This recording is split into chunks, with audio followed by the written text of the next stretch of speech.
Hello, I'm Jared Geyer. And I'm Will Cover. And I'm Anna Shu. And today we're going to be talking about the book Freakonomics, A Rogue Economist Explores the Hidden Side of Everything by Stephen D. Levitt and Stephen J. Debnair. Prepared to be dazzled. So starting with Chapter 1, what do school teachers and sumo wrestlers have in common? They're actually fairly similar, specifically looking at just cheating. So there's a lot of cheating when they look at the Chicago public schools and sumo wrestling in Japan, and how everyone just has incentives to cheat.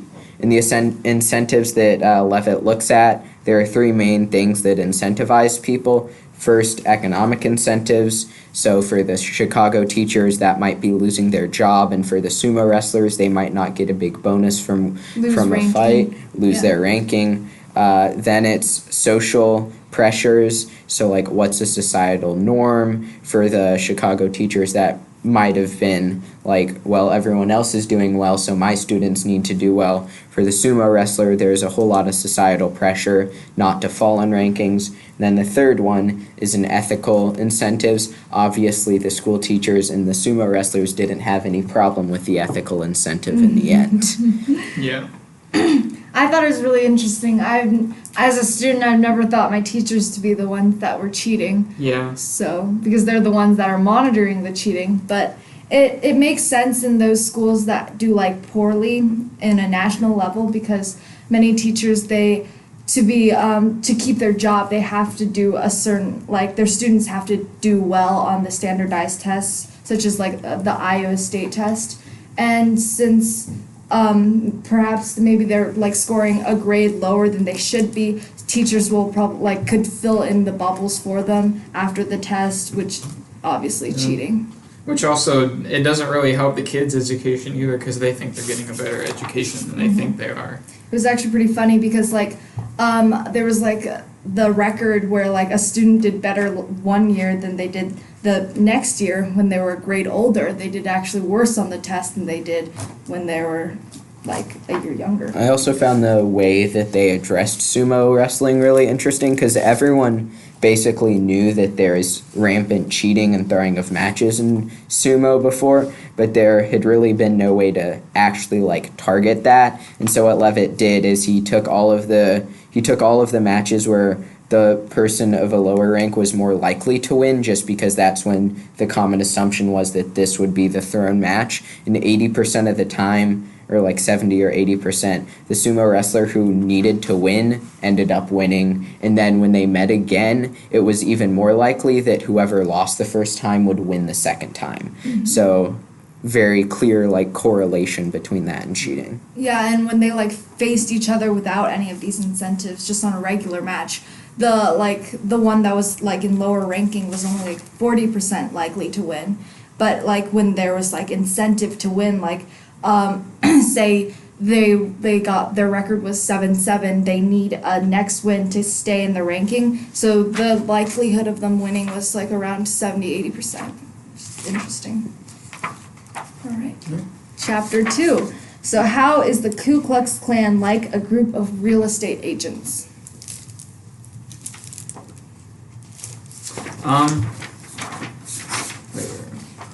The Ku Klux Klan is, I think it was interesting how they compared the two. They're basically saying that they're both real estate agents, and the Ku Klux Klan both use sort of fear tactics in order to influence buyers and or people that, Yeah, and just fear tactics in general. I also found the real estate agent discussion really interesting, and basically real estate agents have an incentive for you to sell early at a lower price. Yeah. So, in just talking about you might actually get more for your house if you hold it out on the market, even if your real estate agent says not to. So just know where people are coming from and what is incentivizing their actions, and that helps you know if maybe you should actually leave your home on the market longer. Yeah. And also, the KKK also used fear tactics, such as they were famous for lynching, even though when they were when they, became big again after the movie A Birth of a Nation, their amount of lynchings declined from 1,111 from 1890 to 1899 to only 3 in the 60s, which I thought was pretty interesting because they still use the lynchings as a fear tactic, but they didn't really do them that much anymore. They just kind of used it for monetary gain.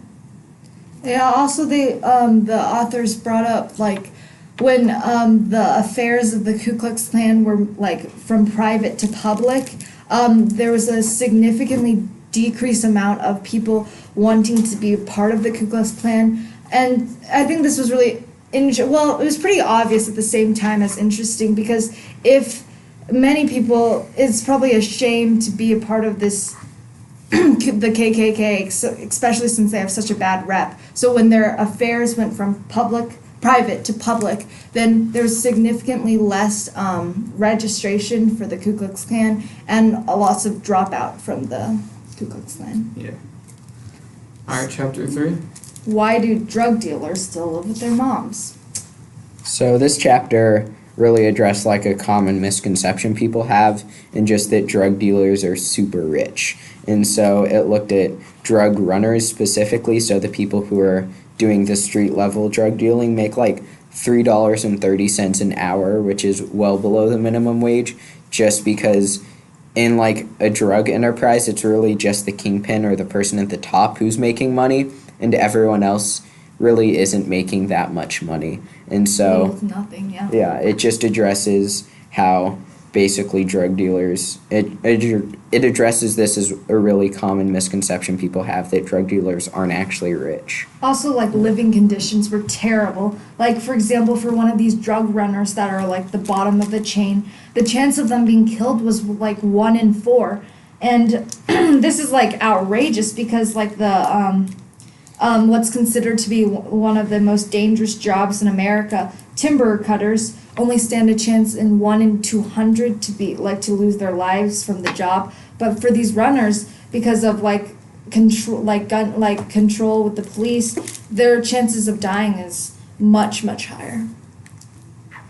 Yeah. Mm-hmm. I like the comparison they made with McDonald's, because it's spot on.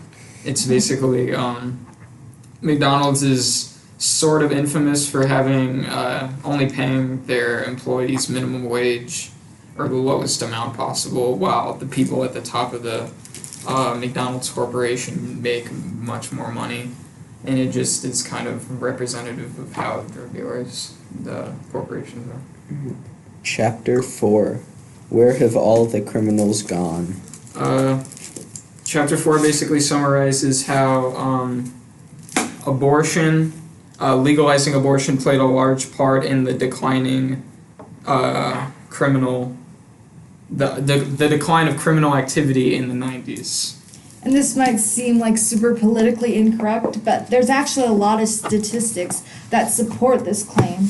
For example, before Roe v. Wade, only 3 states out of in America, the 50 states of America, allowed abortion to be where abortion was legal, and this caused for a lot more kids being born into bad conditioned households and being put up for adoption.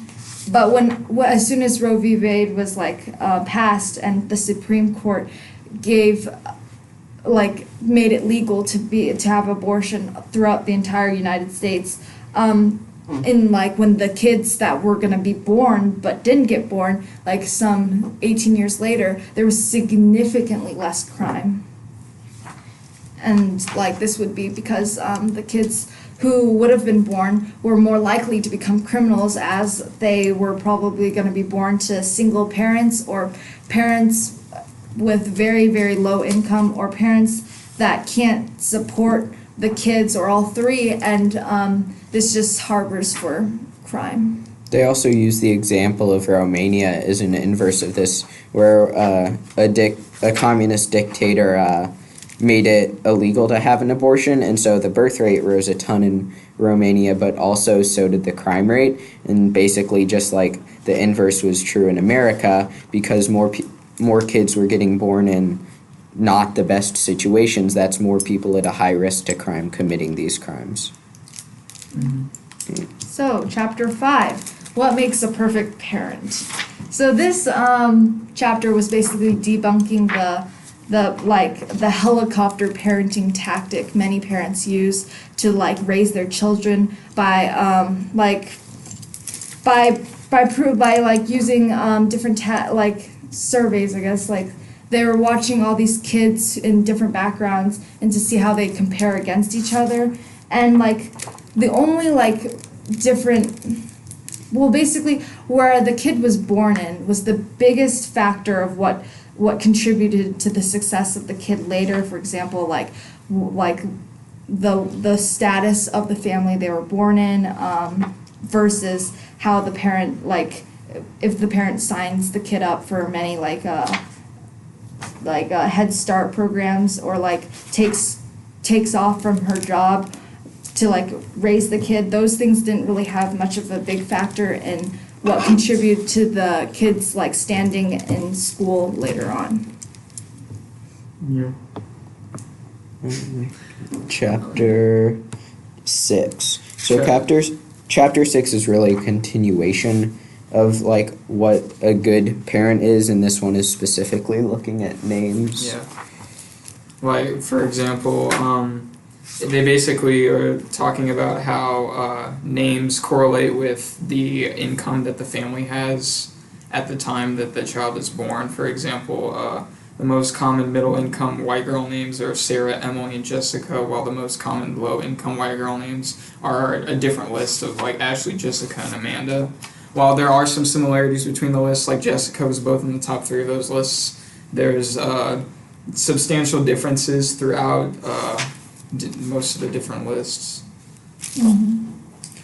I also thought it was interesting how white names versus black names. For example, Precious was 450 girls were named Precious, and out of those 454 girls, 431 were black, and I think that's really shocking how there's black names, white names, and yeah. Although the book did talk about how really names don't actually matter that much, and it's more if you're in an instance where your parents are naming you Precious, that's going to have a bigger impact on your life than your name actually being Precious.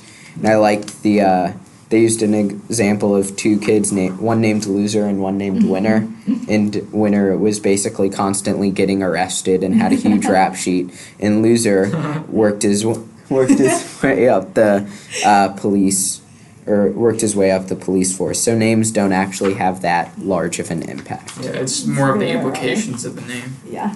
I recommend this book. It's a pretty Yeah. interesting read.